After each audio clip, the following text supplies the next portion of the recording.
Bienvenue sur cette nouvelle vidéo au cours de laquelle nous allons aborder une notion, cette fois la notion du parcours de soins coordonné.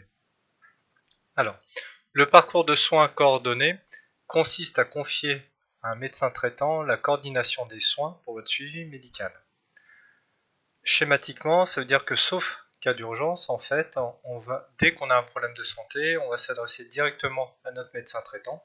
Et c'est notre médecin traitant qui lui prendra les dispositions nécessaires à notre suivi médical en fonction de la consultation et du diagnostic qu'il aura pu poser. J'ai repris une communication qui a été faite par la caisse primaire d'assurance maladie sur le pourquoi choisir un médecin traitant. Cette illustration permet de mettre en avant les deux avantages du parcours de soins coordonné. La première chose que vous voyez, c'est qu'on a un meilleur suivi médical. Alors le fait d'avoir un médecin traitant fait que cette personne-là, vu que c'est notre médecin qui est régulier, va avoir une connaissance de nos antécédents, de nos pathologies, de nos caractéristiques. Et donc par rapport à cela, il va pouvoir aussi adapter son diagnostic. Alors je vais faire une petite dédicace à mon médecin traitant et je vais prendre mon exemple. Donc je suis hypocondriaque. Ce qui fait que je peux consulter sur une période plutôt fréquemment mon médecin traitant, qui lui, fonction de mes symptômes ou fonction de certaines choses qui sont récurrentes, va aussi adapter du coup son diagnostic. Donc soit il va prendre des précautions supplémentaires, soit il va être dans des choses où on est plus sur le fait de rassurer, mais le fait qu'il connaisse cette caractéristique l'aide à me prodiguer les meilleurs soins. Si j'allais voir un médecin qui ne me connaissait pas du tout, ou des fois un hypocondriaque peut avoir une communication, on va dire un petit peu anxiogène, bien évidemment je n'aurai pas le même suivi ou les mêmes prescriptions à l'issue de la consultation. De manière plus globale, les médecins traitants qu'on appelait autrefois, qu'on peut appeler des médecins de famille, c'est-à-dire que ils s'étaient occupés de vos parents et vous avez aussi vos enfants qui vous accompagnent chez lui ou chez elle, fait qu'il y a une connaissance de la famille, peut-être de problèmes héréditaires, de certaines pathologies, ce qui lui permet de pouvoir avoir une anticipation par rapport à certains symptômes, ce qui lui permet aussi d'avoir un diagnostic qui est largement affiné sur les soins qu'on peut vous donner. Le deuxième avantage qu'on voit dans la deuxième partie de cette illustration sont le fait que, en suivant un parcours de soins coordonné, donc en commençant votre étape par votre médecin traitant, vous allez bénéficier de soins qui seront mieux remboursés à toutes les étapes. Alors là, vous avez le dessin qui est coupé en deux parties, gauche et droite. À gauche, si vous consultez un médecin traitant, à droite, si vous consultez n'importe quel médecin. L'un comme l'autre, en fait, si on est sur des médecins qui sont conventionnés, là aussi en secteur 1, en 2022, le prix de la consultation est de 25 €. Si vous passez par votre médecin traitant, vous voyez que 70% du prix de votre consultation sera remboursé et pris en charge par l'assurance maladie, soit 16,50 €, montant remboursé après la déduction de l'euro forfaitaire qui fera l'objet d'une prochaine vidéo. Alors que si vous consultez un médecin généraliste qui n'est pas votre médecin traitant, donc effectivement cette consultation a toujours le même prix, 25 €, mais vous aurez simplement 30% du prix de la consultation qui sera remboursé par l'assurance maladie, soit 6,50 €. En dessin, si on estime que le patient est situé sur le haut, il va consulter un médecin traitant, le médecin traitant va poser un diagnostic suite à une consultation.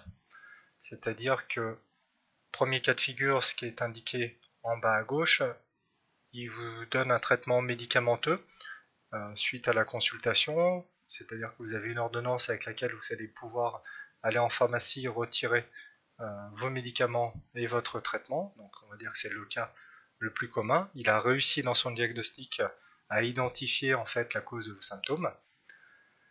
Ou alors, suite à ce diagnostic, il a besoin d'avoir des informations complémentaires, donc c'est le cas du milieu, il peut vous faire une prescription pour aller passer des examens complémentaires. Alors ça peut être tout bêtement une prise de sang, par exemple, ça peut être une radio, un IRM. Une fois que vous aurez passé votre examen complémentaire, normalement, les résultats lui sont directement envoyés et vous allez replanifier avec lui un second rendez-vous. Et puis, troisième cas de figure, il a besoin pas d'avoir un avis complémentaire, mais au cours de son diagnostic, il décide de vous orienter vers un spécialiste qui sera à même de mieux vous prendre en charge. Ça peut être un dermatologue, un cardiologue, voilà, toutes sortes de spécialistes dans le domaine médical.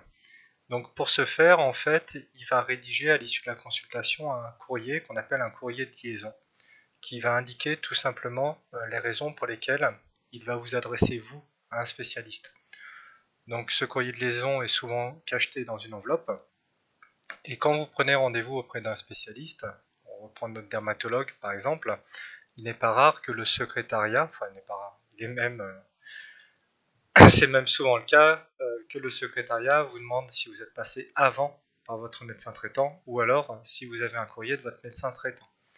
Le secrétariat, au niveau des spécialistes, doivent s'assurer en fait que le patient ait suivi le parcours de soins coordonné. C'est quasiment une obligation. Alors il a noté que ce courrier, effectivement, pourrait être appelé courrier de liaison, correspondance, et le médecin à qui le médecin traitant vous adresse, donc le spécialiste, peut être appelé aussi médecin correspondant. En pratique, pour bénéficier du parcours de soins coordonnés, notamment au niveau de son remboursement, il est nécessaire que vous fassiez une déclaration de médecin traitant. Alors pour ce faire, ça peut se faire lors de la première consultation avec le médecin. Alors à ce niveau-là, il n'est pas encore votre médecin traitant, mais lui, si vous lui en faites la demande et qu'il l'accepte, bien évidemment, il peut faire une déclaration en ligne lors de la consultation. Ou alors, vous pouvez faire cette démarche en vous adressant à votre caisse primaire d'assurance maladie, mais là aussi, il faut que le médecin que vous allez indiquer comme médecin traitant soit d'accord pour l'être. Ça, c'est une condition qui est obligatoire.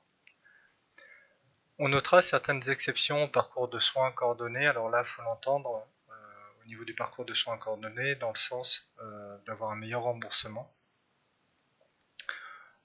Vous bénéficierez toujours du parcours de soins coordonnés si vous consultez en cas d'urgence.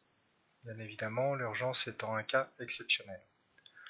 Ou alors, vous aurez aussi un remboursement qui sera approprié de la part de la CPM si vous consultez directement un gynécologue, un ophtalmologue, un psychiatre ou un stomatologue. Ce sont les 4 spécialistes par lesquels nous n'avons pas besoin de passer forcément par notre médecin traitant pour nous adresser à eux. Il en va de même pour un généraliste qui n'est pas votre médecin traitant mais qui est installé depuis moins de 5 ans. On considérera que vous serez pris en charge comme si vous étiez dans un parcours de soins coordonné. Et une autre exception, c'est quand on est en déplacement, alors peut-être très loin en France, pour aller voir de la famille et que nous rencontrons un problème de santé. Donc là, on va forcément s'orienter vers un médecin qui, par définition, n'est pas notre médecin traitant, mais on bénéficiera d'une prise en charge à hauteur de 70% si on est loin ou éloigné de notre résidence habituelle lors de cette consultation.